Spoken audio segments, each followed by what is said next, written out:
창세기 24장 1절에서 9절까지 기록합니다. 제가 먼저 읽을게요. 아브라함이 나이가 많아 늙었고 여호와께서 그에게 범사에 복을 주셨더라.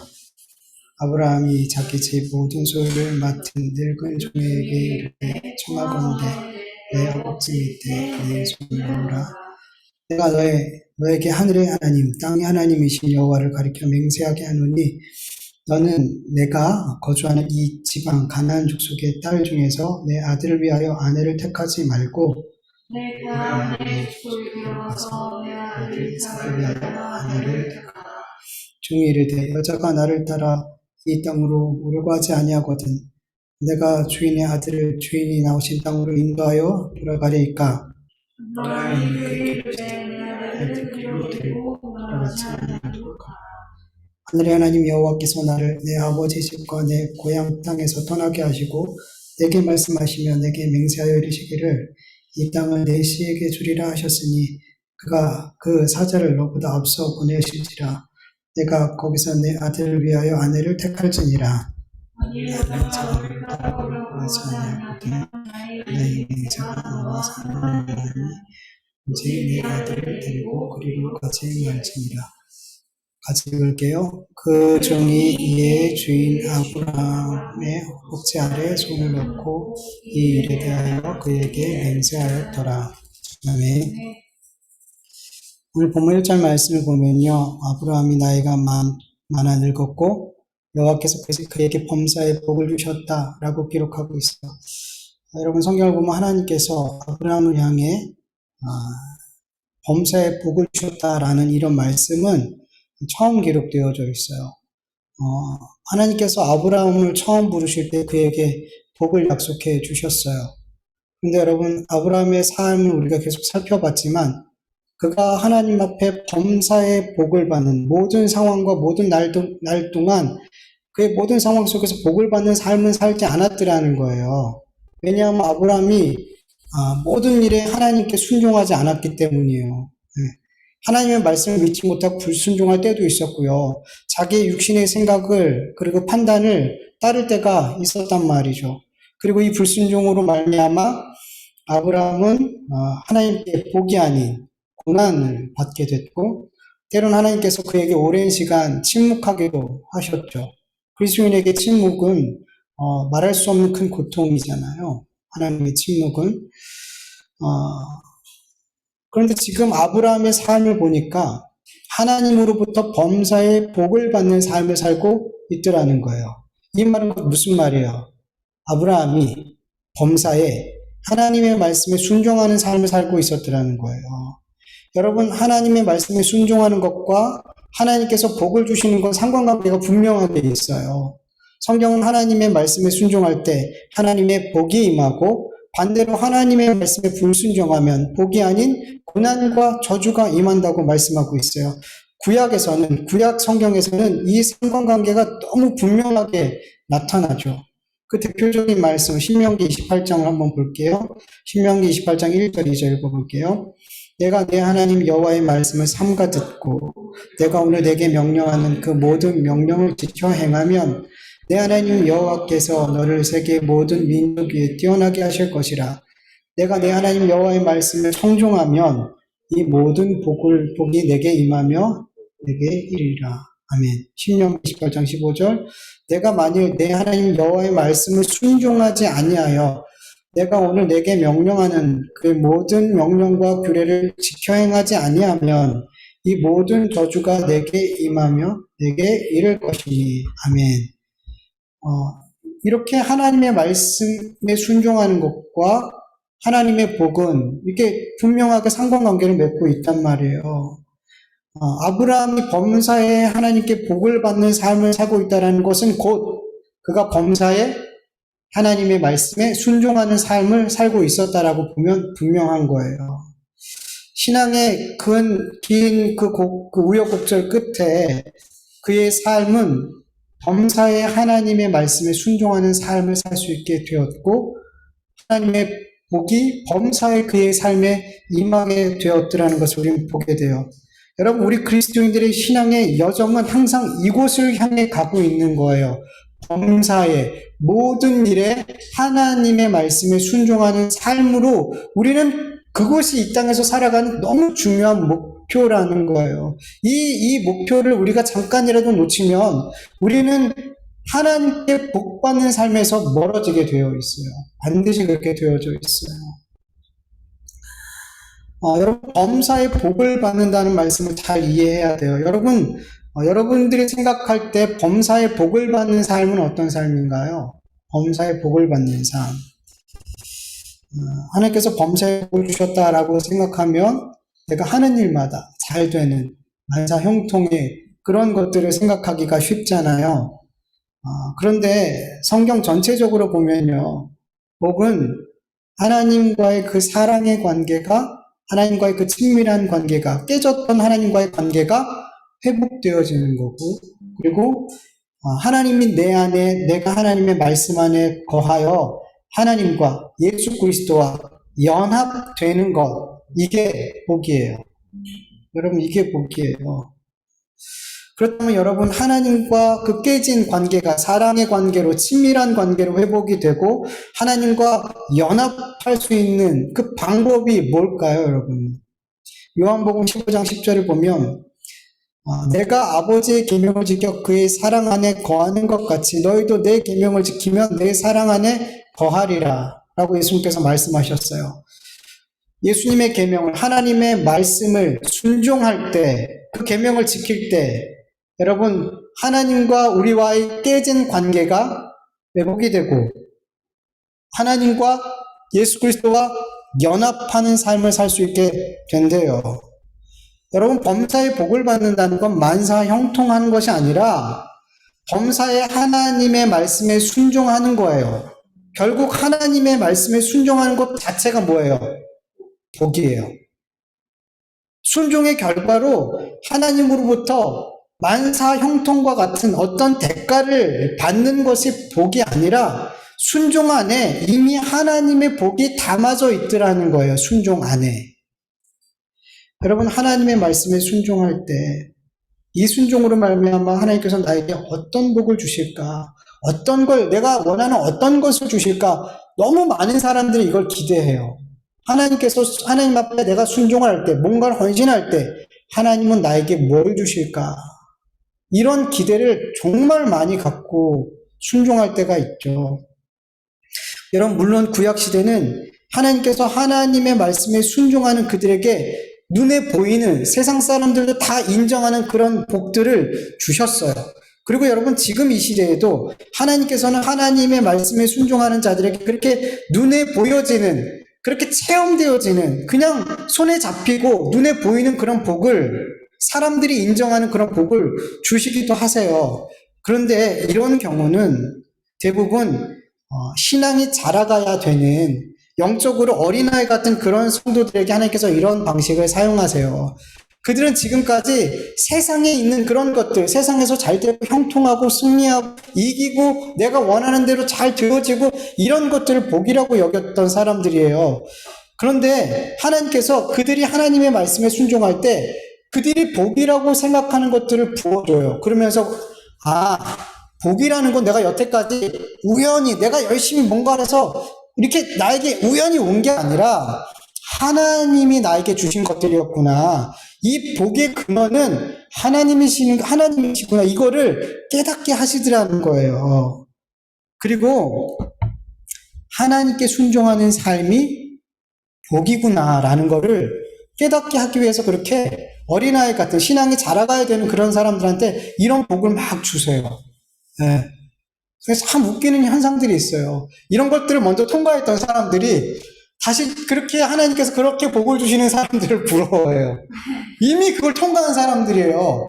근데 그런 사람들이 그렇게 하나님께서 주시는 그런 복들에 대해서 아니 하나님 저는 왜 저런 복 안 주세요? 이미 통과한 사람들이 그런 일들을 저는 왕왕 보게 돼요. 여러분, 신앙은 자꾸 후퇴하면 안 돼요. 신앙은 자라가야 되는 거잖아요. 성숙해 가야 되는 거잖아요. 그래서 성숙한 그리스도인들은 순종 자체가 복이라는 걸 알게 돼요. 그래서 하나님께서 나에게 내가 이 순종을 하나님 앞에 이런 헌신을 해도 하나님께 나에게 뭔가를 주시지 않아도 괜찮은 거예요. 왜냐하면 이 순종을 통해서 나는 지금 하나님과 연합을 경험하고 있거든요. 이 순종을 통해서 내가 지금 하나님의 사랑 안에 있다는 것을 내가 느끼면서 살고 있거든요. 그게 너무나 큰 복인 것을 알고 있기 때문에, 아니 가장 큰 복인 것을 알고 있기 때문에 이 순종 자체로 충분한 거예요. 뭔가를 주시지 않아도 되는 거예요. 네. 근데 너무 지금 하나님 앞에 순종하고 뭘 할 때 자꾸만 어떤 이 세상의 대가를 바라면서 그런 경우들이 너무 많아요. 이게 뭐냐면 너무 어린아이 같은 신앙생활하는 분들이 많다라는 거예요. 여러분, 우린 자라가야 돼요. 자라가야 된단 말이에요. 여러분, 본문 1절을 다시 보면 아브라함이 나이가 많아 늙었다라고 기록하고 있죠. 아브라함의 나이가 이때 얼마쯤 됐을까요? 여러분, 창세기 24장 전체를 읽지 않았지만 창세기 24장 전체를 보면 아브라함이 자기 집의 모든 소유를 맡긴 그 늙은 종을 자기의 고향 메소포타미아로 보내게 되죠. 거기서 이삭의 아내 될 사람을 찾아오게 하는 내용이 기록되어져 있잖아요. 그리고 이 종이 리브가를 데리고 오게 돼요. 그때 리브가와 결혼을 하게 되는데 그때 나이가 40세였어요. 창세기 25장 20절을 보면 이삭은 40세에 리브가를 맞이하여 아내를 삼았으니라고 기록되어져 있어요. 그렇지만 아브라함의 나이는 어느 정도 됐을까요? 약 140살 정도 전후 되겠죠. 네, 되게 먼 거리를 여행하고 오는 거리이기 때문에 시간이 얼마나 걸렸을지 모르겠어요. 그러나 어쨌든 한 140 정도 되었을 거예요. 100세 이삭을 낳았으니까. 사라가 죽은 지 약 3년 정도 지났을 것이고, 아브라함의 나이도 140 정도면 이제 정말 오래 산 거거든요. 이 당시에도. 하나님의 부르심을 언제 받을지 모르는 그 상황에서 아브라함의 그 삶에 가장 해결해야 될 중요한 과제는 뭐였을까요? 이삭의 결혼이었어요. 그냥 내가 나이가 많기 때문에 내 자식이 결혼하는 걸 보고 싶어서 그런 게 아니에요. 하나님의 약속의 말씀이 내 삶의 성취가 되는 것을 보고 싶은 거죠. 그래서 아브라함은 이삭을 통해서 낳은 그의 후손까지도 보게 돼요. 야곱과도 꽤 오랜 시간 한 장막에서 살게 돼요. 네. 그는 인간적인 개인적인 그런 의지가 아니라 하나님의 말씀이 내 삶에 성취되기를 원했어요. 죽을 때가 점점 가까이 올수록 그는 더욱더 하나님의 말씀이 내 삶에 성취되기를 원했고 그 일에 집중하는 삶을 살았더라는 거죠. 그래서 이 중요한 문제를 해결하기 위해서 아브라함이 어떻게 하죠? 아브라함은 자신의 모든 권한을 주고 자기의 모든 소유를 관리하게 하는 종을 불렀어요. 여러분, 이 종은 도대체 어떤 사람이기에 믿음의 조상이라고 불리는 이 아브라함에게 이렇게 전적인 모든 것을 아브라함이 다 맡길 만큼 전적인 신뢰를 받고 있는 걸까요? 도대체 어떤 사람이길래? 여러분, 우리는 교회에서 보통 이런 말 종종 듣죠. 사람 신뢰하지 마세요, 여러분. 우리는 하나님만 신뢰해야 돼요. 사람은 신뢰의 대상이 아니라 사랑의 대상이에요. 이런 말들을 종종 듣잖아요. 왜냐하면 자꾸 사람들에게, 믿었던 사람들에게 배신당하고 그들로부터 해로운 일을 자꾸 당하는 일이 내 삶에 나타나거든요. 배우지 않아도 돼요. 누가 가르쳐 주지 않아도 우리의 삶에 계속 경험적으로 체득되어지는 일이에요. 우리 예준이나 우리 아이들도 벌써부터 그런 것들을 이미 배웠어요. 사람은 믿을 게 못 되구나. 친구는 믿을 게 못 되구나. 아주 작은 것부터. 내가 쟤를 맨날 사줬는데, 내가 돈이 없어갖고 쟤한테 한 번 사달라 그랬는데, 그걸 안 사주네. 그러면서 집에 와서 울더라고요. 배신당했다. 사람은 믿을 게 못 돼. 나 다시는 친구 안 믿어. 어렸을 때부터 배워요. 초등학교부터 배우더라고요. 그런데 여러분, 아브라함은 이 종에게 자기의 모든 것을 맡기고 다스리는 정권을 줬더라는 거예요. 여러분, 여기서 맡기다라는 히브리 단어는 지배하다, 통치하다, 권력을 잡다라는 거예요. 그러니까 실질적인 실세가 뭐예요? 이 종이었어요. 이 종에게 모든 권한을 줬어요. 마치 그 요셉이 가정총무로 모든 권한을 가진 것처럼 이 종이 바로 아브라함의 집의 실세였단 말이에요. 그만큼 이 믿음의 사람 아브라함이 믿었더라는 거예요. 네, 아마 이 사람은 엘리에셀이라는 사람이었을 거예요. 아브라함이 자식이 없을 때 자기의 상속자로 생각했던 사람이 바로 다메섹 사람 엘리에셀이었어요. 창세기 15장 2절을 보면 아브라함이 이르되 주 여호와여 무엇을 내게 주시려 하시나이까 나는 자식이 없사오니 나의 상속자는 이 다메섹 사람 엘리에셀이니이다. 아멘. 이렇게 말씀하고 있어요. 아마 이 사람이 아브라함이 그렇게 신뢰했던 모든 걸 맡겼던 종이었을 거예요. 여러분 분명 사람을 신뢰할 대상이 아니에요. 그러나 아브라함이 이 종을 이렇게까지 신뢰할 수 있었던 것은 하나님에 대한 그의 믿음이 어떠한지를 오랜 시간 동안 확인했기 때문일 거예요. 여러분 분명 사람은 신뢰할 수 없는 존재지만 하나님께서 그 사람에게 주신 믿음은 신뢰할 수 있는 거예요. 이해가 되시나요? 하나님께서 주신 그 믿음이 그 사람의 삶을 이끌어가고 그리고 그 삶에 그것이 계속 확인되어질 때 우리는 그 사람 때문이 아니라 그 사람 속에서 그 사람을 이끌어가고 있는 하나님이 주신 그 믿음을 통해 그를 믿게 되는 거예요. 그를 신뢰하게 되는 거예요. 창세기 24장을 계속 살펴보면요. 우리는 아브라함이 왜 이 종을 그렇게까지 신뢰했는지 알 수 있어요. 여러분 이 종은 하나님에 대한 너무나 분명한 믿음이 있었고요. 이 종은 먼저 하나님 앞에 기도하는 종이었고요. 하나님의 뜻에 즉시로 순종하는 사람이었어요. 그는 하나님을 분명하게 믿는 믿음과 기도와 순종의 사람이었어요. 뭐 더 뭘 바라요, 여기서.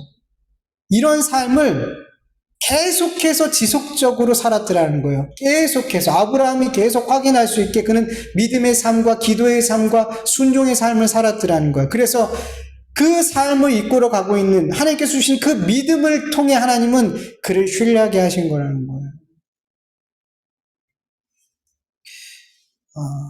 여러분 분명 사람은 신뢰할 수 없는 존재가 맞아요. 아무리 혈육 관계라고 할지라도 아무리 수십 년 동안 알고 지내온 그런 관계라 할지라도 여러분 사람은 신뢰할 수가 없어요.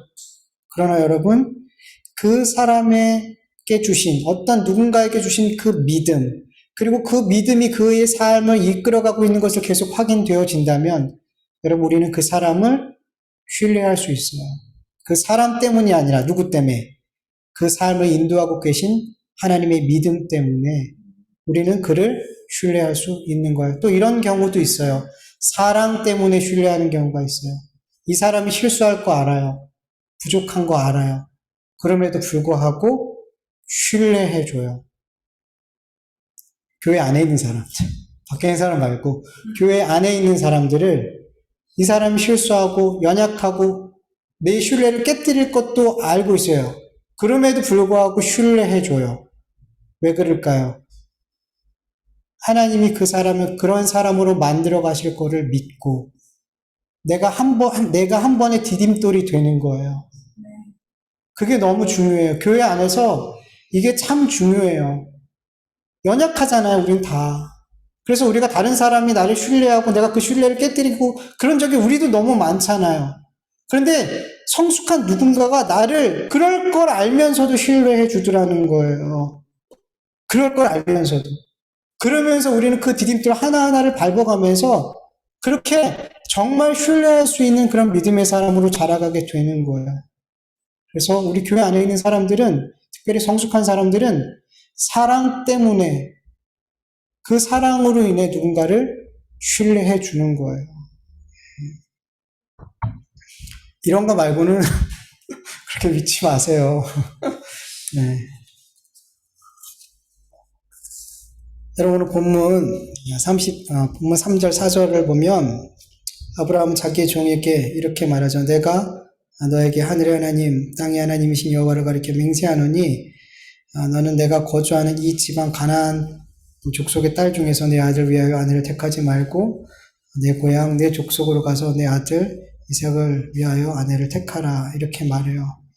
여러분 왜 아브라함 그 멀리 있는 자기의 고향 메소포타미아까지 종을 보내서 거기서 이삭의 아내를 택하라고 하실까요? 그냥 가까운 데서 가나안 사람들 중에서 괜찮은 사람 이렇게 결혼해도 참 좋을 텐데 이렇게 굳이 고생해야 될까요? 성경은 그 이유에 대해서 기록하지 않아요. 성경은 그 이유에 대해서 기록하지 않아요. 그러나 확실한 것은 이 일은 아브라함의 뜻과 결정일까요? 아니면 하나님의 뜻과 결정일까요? 하나님의 뜻과 결정이에요. 여러분 앞에서 얘기했던 것처럼 아브라함이 범사의 복을 받았다라는 건 그가 범사의 하나님 앞에 순종했다라는 거죠. 예.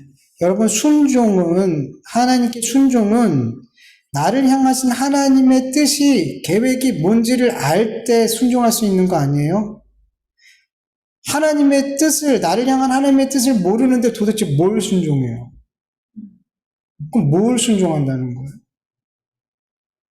범사의 하나님의 뜻을 알기에 아브라함은 범사에 하나님께 묻는 삶을 살았다는 것을 우리는 알 수 있는 거죠.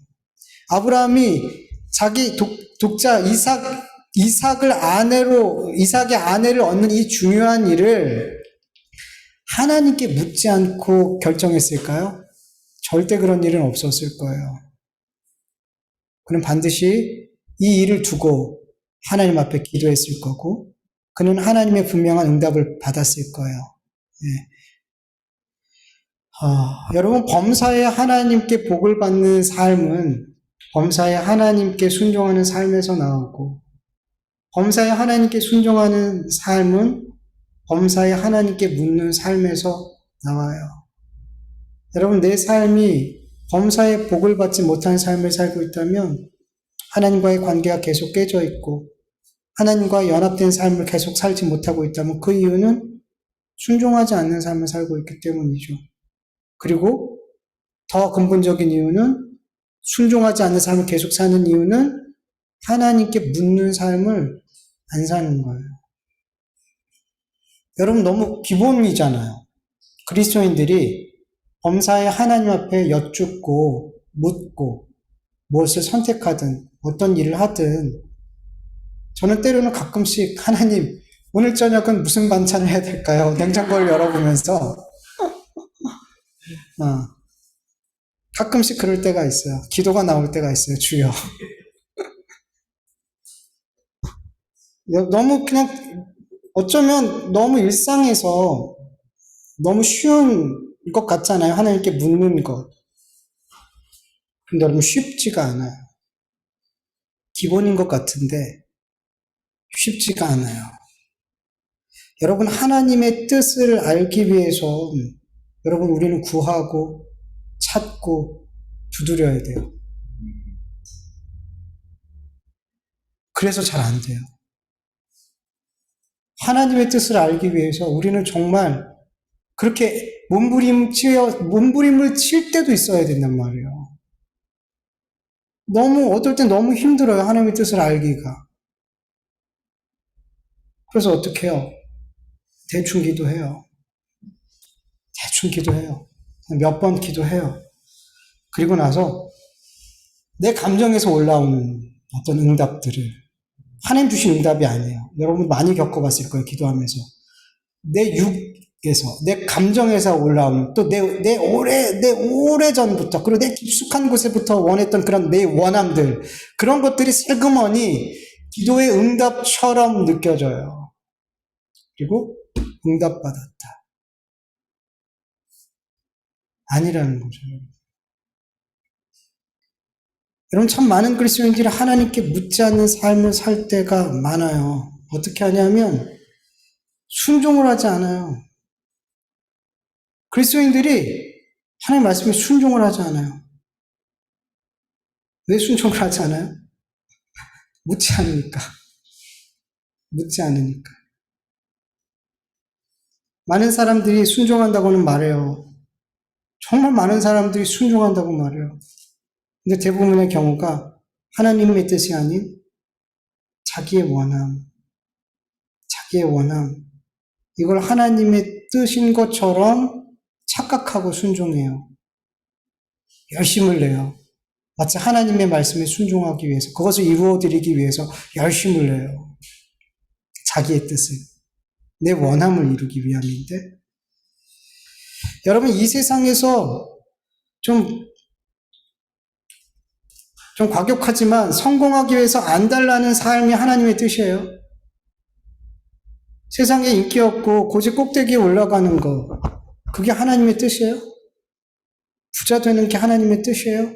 여러분, 10중 8구는 이런 걸 하나님의 뜻으로 믿고 이것을 이루기 위해서 열심을 내는 사람들은 10중 8구 하나님의 뜻 아니고 내 뜻, 내 원함을 이루고자 함이에요. 근데 마치 이것이 하나님이 내 삶에 원하는 것인 것처럼 믿어요. 자기를 속여요. 이런 경우가 너무 많아요. 그러니까 하나님 말씀에 순종하다가 뭘 하냐면 하나님을 원망해요. 하나님을 원망해요. 그리고 하나님과의 관계가 깨져요. 여러분, 하나님의 말씀에 순종하면 진짜 하나님이 기뻐하시는 순종은 그 안에 복이 담겨져 있어요. 하나님과의 관계가 깨지는 게 아니라 오히려 하나님과 연합하고 하나님과의 사랑의 관계로 더 깊이 들어간단 말이에요. 근데 왜 깨지고 왜 원망하냔 말이에요. 순종하면서. 왜? 내 뜻이니까. 내 뜻을 이루고자 하니까. 잘 보세요. 그 순종의 과정을 내가 하나님 앞에 순종하고 있는, 내가 순종하고 있다라고 하는 그 순종의 과정을 좀 보세요. 그 순종 가운데 내가 하나님과 정말 더 연합되고 있고 하나님을 내가 더욱 사랑하고 하나님께 더욱 감사하고 하나님과 더욱 가까워지고 있냔 말이죠.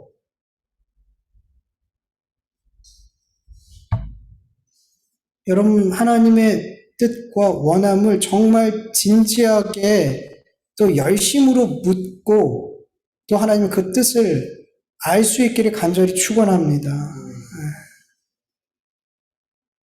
여러분, 우리가 범사에 하나님의 복을 받는 삶을 살기 위해서 첫 단추를 잘 끼워야 돼요. 첫 단추를. 이 첫 단추가 뭐예요? 하나님의 뜻을 범사에 묻는 삶을 사는 것. 여러분, 빨리 순종하지 않아도 돼요.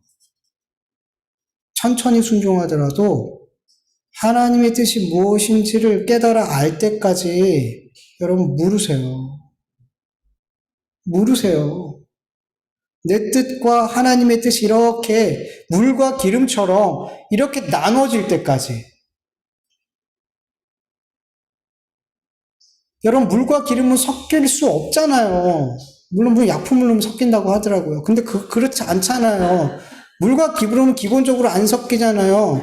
여러분, 내 뜻과 하나님의 뜻은 안 섞여요. 근데 마귀가 이상한 약품을 풀어서 그것을 이렇게 막 섞이게 만들어요. 그러면 그건 순종 아니에요.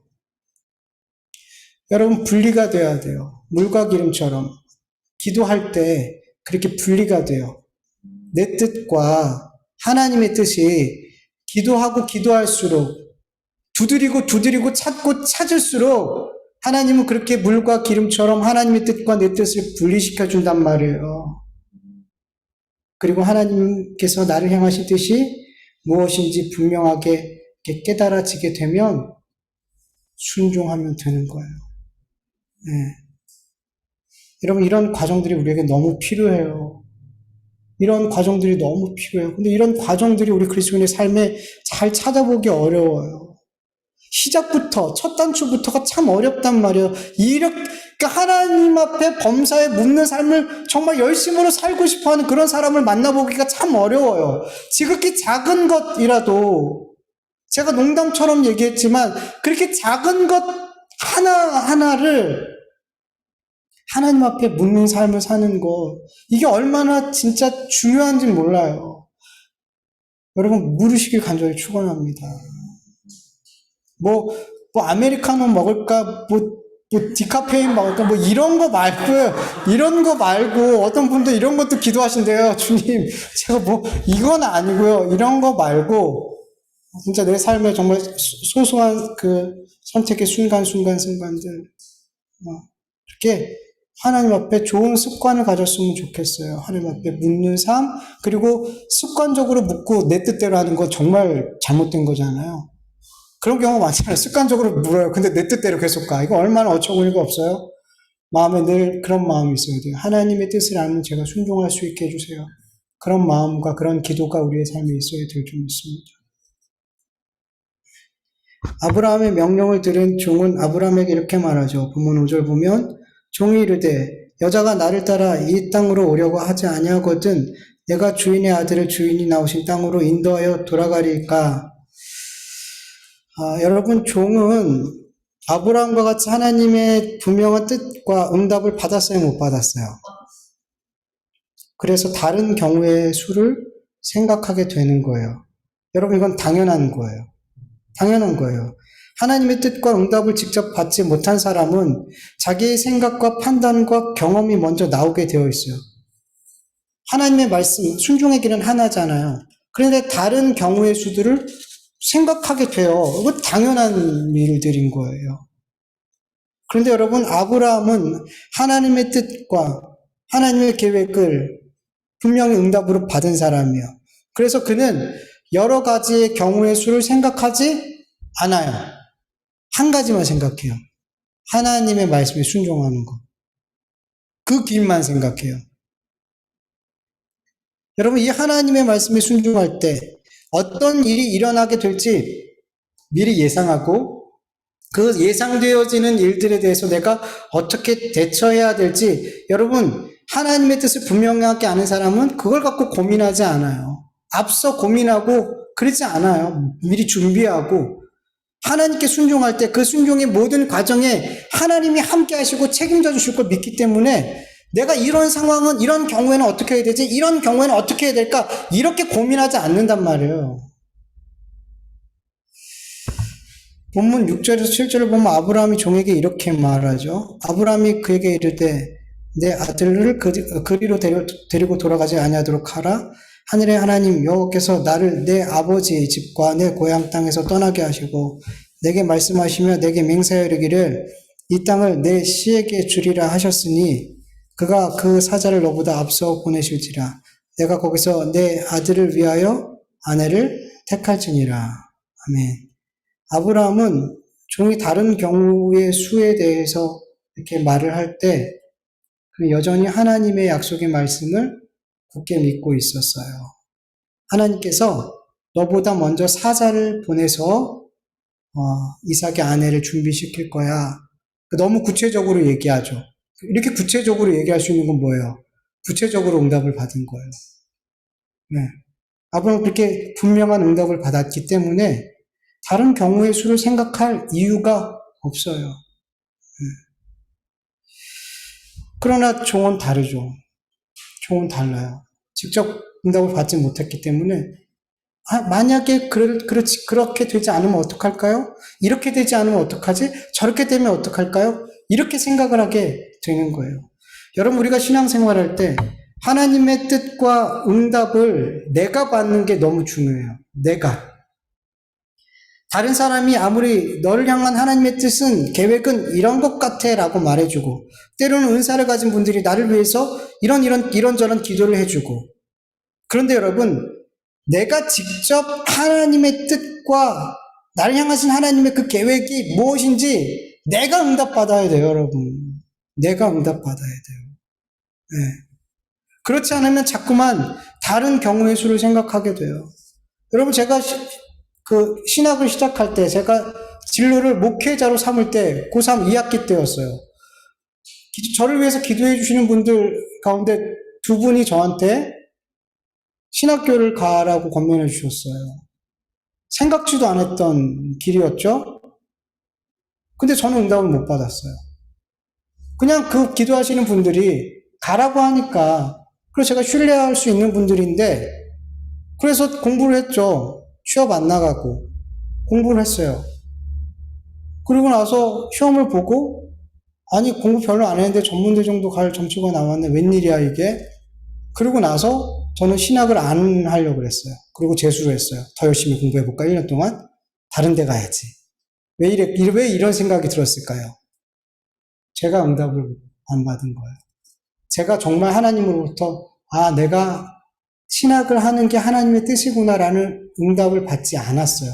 그냥 다른 사람에 의해서 그 길을 가려고 시작했지만 이게 내가 직접 응답을 받지 않으니까 자꾸 다른 생각을 하게 되고 다른 경우를 이렇게 하면 더 좋겠네. 이런 생각들이 들어와서 사실은 재수 안 해도 될 걸 재수하게 됐어요. 네. 그리고 나서 이제 응답 받은 거예요. 아, 내가 신학교를 가는 게 맞구나. 1년 재수하고 나서. 그때는 어렵지 않았어요. 신학교에 들어가야 되는 게 너무 당연하게 받아들여졌어요.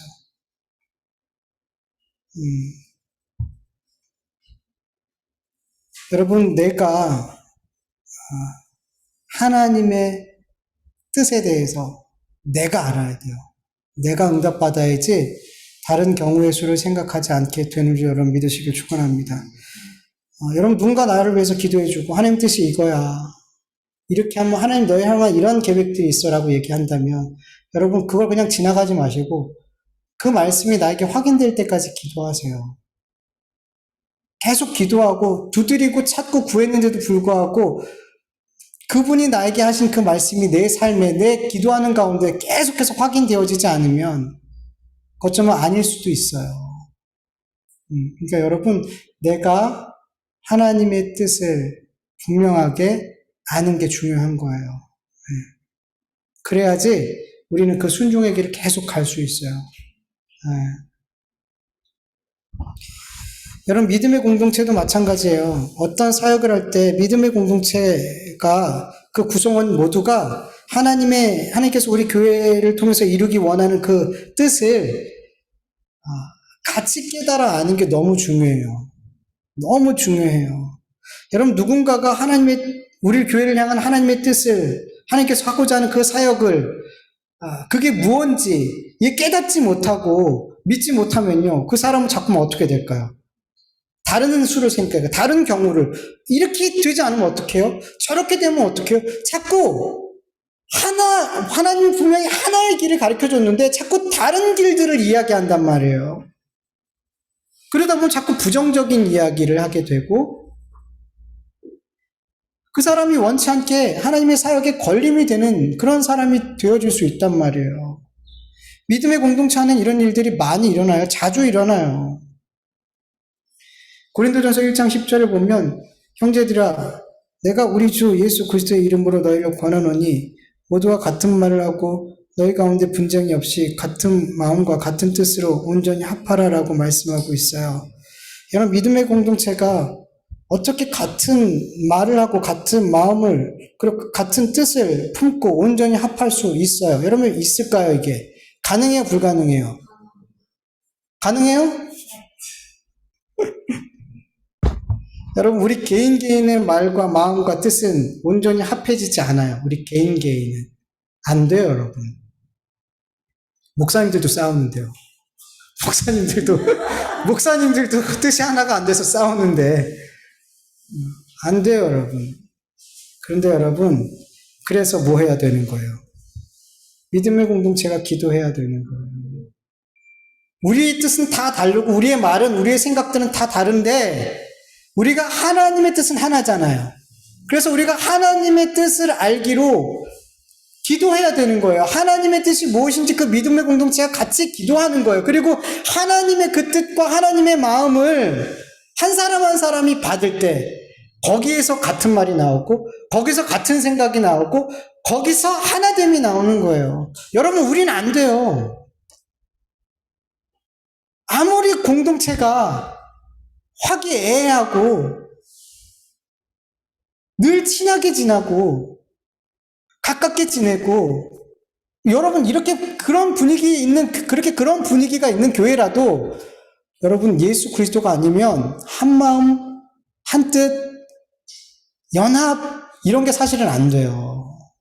안 된단 말이에요. 그래서 여러분 믿음의 공동체는 하나님의 뜻을 알기 위해서 늘 같은 기도의 제목들을 갖고 기도해야 돼요. 그래서 교회가 어떤 기도 제목을 놓고 기도하는 것, 우리 교회는 그렇게 하고 있지 않지만 어떤 기도의 제목들을 계속 같이 놓고 기도하고 그리고 이럴 땐 기도하죠. 저희가 어떤 하나님께서 저한테 주시는 마음들이 있어요. 기도하다가 선교할 때 여러 가지 그런 일들 할 때 그런 건 제가 성도님들과 나누고 기도하고 그리고 이렇게 같이 그 일들을 가죠. 그러니까 어떤 하나님의 뜻이 우리에게 주어졌을 때, 그 교회에 주어졌을 때, 그걸 모든 성도들이 같이 기도하길 간절히 원해요. 그래야만 돼요. 그래야만 돼요. 그렇지 않으면 나누어져요. 마음이 나누어지고 사역의 방향이 나누어지고 사역의 방향이 나누어지면 사람의 소리가 계속 들리게 되고 거기에서 상처가 나고 시험에 들고 그래서 여러분 하나님의 일을 하려다가 오히려 교회가 망가져요. 그래서 뭐 하는 거예요? 기도하는 거예요. 기도해야 되는 거예요. 내 원함을 갖고 기도하는 게 아니에요. 하나님 이 사역을 우리가 어떻게 하면 하나님이 기뻐하시는 모습을 이루어 갈까요? 하나님의 뜻을 구하는 거지. 각자 기도를 하는데 하나님 이 사역을 이렇게 할 수 있게 해주세요. 이렇게 기도하면 꽝인 거예요, 다들. 하나님의 마음을 구하는 기도를 드릴 때 거기서 같은 마음이 같은 생각이 나오게 될 줄 믿습니다. 여러분 기도하세요. 물으세요. 뭘 하기 전에 개인이든 공동체든 뭘 하기 전에 하나님 앞에 먼저 물으시길 원합니다. 첫 단추를 잘 끼실 수 있게 간절히 축원합니다. 우리 같이 말씀을 기억하면서 잠깐 기도하죠.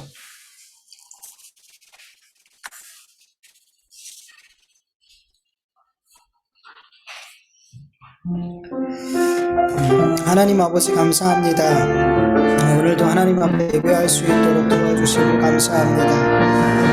하나님 오늘도 우리 일상 속에서 얼마나 하나님 앞에 범죄하고 이 순간까지도 악한 생각을 품고 하나님 기뻐하지 않는 마음으로 있는지 모릅니다. 우린 그렇게 늘 죄악과 허물로 예배하는 순간조차도 우리는 죄악과 허물이 우리를 덮고 있는 것일 겁니다. 그래서 우리의 삶의 매 순간마다 주님의 보혈의 덮으심이 필요합니다. 예수 그리스도의 십자가의 보혈이 우리를 씻어주시지 않으면 매일같이 매 순간마다 나를 덮지 않으면 우리는 예배의 순간조차도 하나님 앞에 범죄하는 존재입니다. 하나님 주의 보혈로 이 시간 이 순간도 우리를 덮어주셔서 이 기도와 이 찬송과 이 예배가 아버지 하나님 앞에 아버지 온전히 상달되어지길 간절히 원합니다. 우리를 예수 그리스도의 보혈로 매 순간 덮으셔서 우리를 매 순간 거룩하게 하시고 매 순간 하나님께서 받으실 만한 하나님의 백성으로 삼아주시옵소서. 매 순간 하나님 앞에 의로운 자로 삼아주시옵소서. 그래서 이 예배도 하나님 앞에 하나님께서 받으시는 예배와 하나님께서 받으시는 기도와 찬송이 되어질 수 있도록 하나님 은혜 베풀어 주시옵시기를 간절히 원합니다. 하나님 오늘도 주의 말씀을 기억합니다. 하나님 하나님의 말씀에 우리가 순종할 때 하나님 내가 이렇게 순종했습니다. 그러니 저에게도 제가 원하는 것들을 이루어 주세요. 제가 하나님을 기쁘시게 해드렸으니 하나님도 저를 기쁘게 해주셔야 되지 않습니까? 아버지 이런 잘못된 마음으로 아버지 하나님께 순종하는 경우가 많습니다. 하나님 불쌍히 여겨주시옵소서. 우리가 언제까지 이 세상의 것들을 내가 원하는 것들을 이루기 위해서 하나님 앞에 거래하듯 순종을 해야 됩니까? 이런 어린아이 같은 신앙에서 아버지 우리가 떠나게 하여 주시옵소서. 하나님과 연합되는 삶, 내가 하나님 안에 거하고 하나님이 내 안에 거하는 내가 예수 그리스도와 연합하는 그 삶, 그 상태, 그 사랑 안에 거하는 것, 아버지 하나님과의 관계가 온전히 사랑의 관계 안에 있는 것, 이것이 참 복임을 믿고 이 복은 순종으로 말미암아 우리에게 오며 순종 자체가 이 복을 담고 있음을 알며 그래서 순종하는 것이 아버지 하나님 복임을 알게 하여 주시옵소서. 그것 자체가 복임을 알게 하여 주셔서 하나님 앞에 순종할 때 무엇을 요구하거나 무엇을 바라는 그래서 순종하는 그런 어린아이 같은 신앙에서 떠나가게 하여 주시옵소서. 아버지 하나님 아브라함이 범사에 하나님께 복을 받은 것 범사에 하나님께 순종한다고 아버지 말씀하셨습니다. 범사에 하나님 앞에 순종할 수 있었던 건 아브라함이 범사에 하나님께 묻는 삶을 살았다는 것을 우리는 압니다. 하나님의 말씀을 늘 묻고 하나님의 뜻을 구하는 것 우리 그리스도인에게 종된 우리들에게 너무나 당연한 삶이라고 우리는 생각이 되는데 아버지 너무나 쉽지가 않습니다. 하나님의 뜻을 알고 아버지 하나님 그 뜻이 분명한지 아닌지 아는 것, 하나님 향한 나의 뜻이 내가 무엇을 선택해야 되는지, 이것이 정말 하나님의 뜻인지 알기에 아버지 하나님 어떻게 얼마나 이것을 놓고 기도해야 될지, 두드려야 될지, 찾아야 될지 모릅니다. 근데 일이 쉽지가 않습니다. 아버지 하나님, 그래서 너무 쉽게 포기하고 너무 쉽게 마치 내 마음의 원함을 하나님의 뜻인 것처럼 그렇게 받아들이고 내 뜻을 이루고자 그렇게 애쓰는 우리를 봅니다. 그러면서 내가 마치 하나님의 뜻을 이루고자 하는 것처럼, 순종하는 것처럼 그렇게 나를 속이면서 할 때가 많습니다. 하나님 불쌍히 여겨주시옵소서. 아버지, 우리가 하나님께 구하고 찾고 두드리는 이 삶이 쉬운 삶이 아니지만 이 삶을 살게 하여 주시옵소서. 아버지, 작은 일이라도 그냥 넘어가지 않고 하나님께 묻게 하여 주시옵소서. 하나님께 찾고 하나님께 두드릴 수 있게 하여 주셔서 아버지 하나님, 작은 선택이라도 하나님 앞에 묻는 영적인 훈련들을 하게 하여 주셔서 아버지, 늘 매 순간마다 내 삶에 하나님의 뜻이 이루어지는 아버지 그 삶을 정말 살고 싶어하는 그런 우리들이 되어줄 수 있도록 도와주시옵소서. 하나님 은혜 베풀어 주시옵소서. 감사하며 예수님의 이름으로 기도합니다.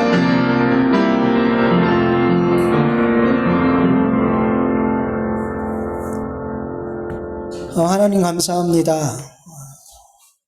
오늘도 우리를 예배의 자리로 불러주시고 우리의 소원을 아뢰드리고 우리의 마음 깊은 곳에 있는 간절히 구해야 할 것들을 구할 수 있도록 은혜 베풀어 주시고 그 기도 가운데 또 우리에게 하나님의 마음을 보여주신 것도 너무나 감사합니다. 하나님, 우리가 기도와 찬송을 하나님 앞에 올려드릴 때마다 하나님 그 가운데 내 것만 쏟아놓는 게 아니라 하나님께서 우리에게 원하시는 것들이 들려질 수 있는 그런 기도와 찬송이 되어줄 수 있도록 늘 은혜 베풀어 주시옵소서. 하나님 아버지, 오늘도 하나님의 말씀을 들었습니다. 하나님, 이 말씀들이 아버지 한 구절 한 구절 우리의 걸음걸음을 비추는 빛이요 등불이 되어서 우리로 좌우로 치우치지 않고 우리가 좁은 문, 좁은 길로 가는 그런 귀한 방향을 잡을 수 있는 그런 말씀들이 되어줄 수 있도록 도와주시옵소서. 하나님 아버지, 우리가 하나님의 말씀에 순종한다 하면서 하나님, 우리가 내 뜻과 내 생각과 내 원함을 마치 하나님의 응답처럼 여기면서 하나님께 순종한다 생각하며 열심을 부리는 경우가 있습니다. 하나님, 우리가 잘 분별할 수 있도록 도와주시옵소서. 우리가 하나님의 말씀에 순종한다고 하면서 내 원함을 이루는 이런 잘못된 삶을 살지 않도록 우리가 하나님의 뜻이 무엇인지, 하나님의 원함이 무엇인지를 정말 진지하게 묻고 구하고 두드리고 찾을 수 있는 우리의 삶이 되게 하여 주시옵소서. 하나님 앞에 그렇게 범사에 물을 때 우리가 범사에 하나님의 뜻이 무엇인지 알게 됐고 하나님께 순종해야 될 내용과 삶이 무엇인지 알게 될 줄 믿습니다. 그리고 그 순종의 삶이 바로 내 삶의 복임을 믿습니다. 하나님, 우리가 첫 단추를 잘 끼울 수 있도록 도와주시옵소서. 감사하며 예수님의 이름으로 기도합니다. 아멘. 주님 가르쳐 주신 기도로 예배 마치겠습니다. 하늘에 계신 우리 아버지여, 이름이 거룩히 여김을 받으시오며 나라의 마옵시오며 뜻이 하늘에서 이루어진 것 같이 땅에서도 이루어지이다. 오늘날 우리에게 일용할 양식을 주옵시고 우리가 우리에게 죄진 죄를 사하여 준 것 같이 우리 죄를 사하여 주옵시고 우리 시험에 들게 하지 마옵시고 다만 악에서 구하옵소서. 대개 나라와 권세와 영광이 아버지께 영원히 있사옵나이다. 아멘.